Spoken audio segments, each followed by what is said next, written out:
After Jesus was baptized, he went straight out into the desert. Now, that might seem like an odd place to go because, as you know, deserts are very hot and there isn't any food or water or places to stay.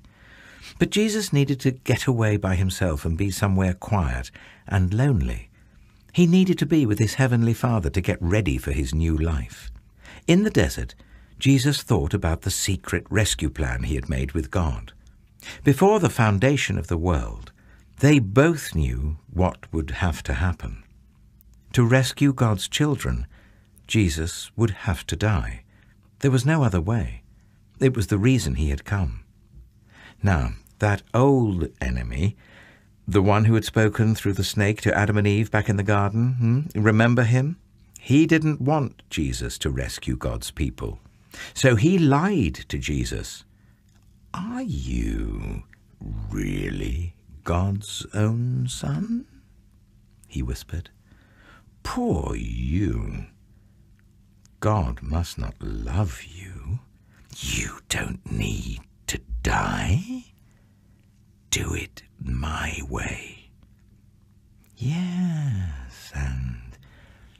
"No," Jesus said to the liar. "I will do what God says." And from that moment on, nothing would ever be the same. Jesus wasn't like Adam. Oh, Jesus was a new kind of man. He would not believe the terrible lie that the enemy spoke. Jesus knew God loved him, and he would trust God no matter what.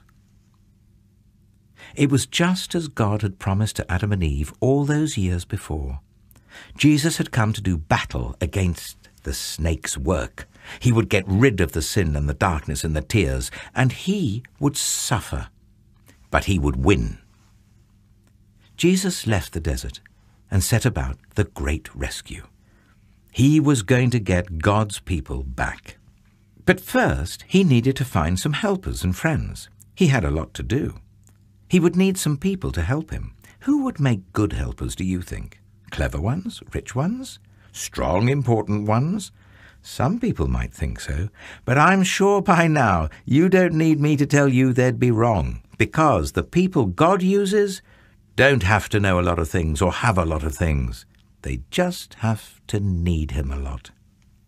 One day, Jesus was walking by the Sea of Galilee when he saw some brothers and friends mending their nets. They were poor fishermen. Jesus called out to them, "Let's go."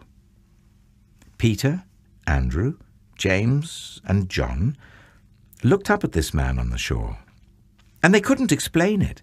Their boats needed to be put away, their nets needed mending, fish were still wriggling on the shore, but something about this stranger made them just drop their nets and their fish, leave their boats and everything, and follow him.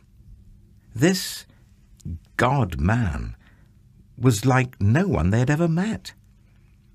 When they looked at Jesus, their hearts filled up with a wonderful, forever sort of happiness, and inside it was as if they were running free in an open field.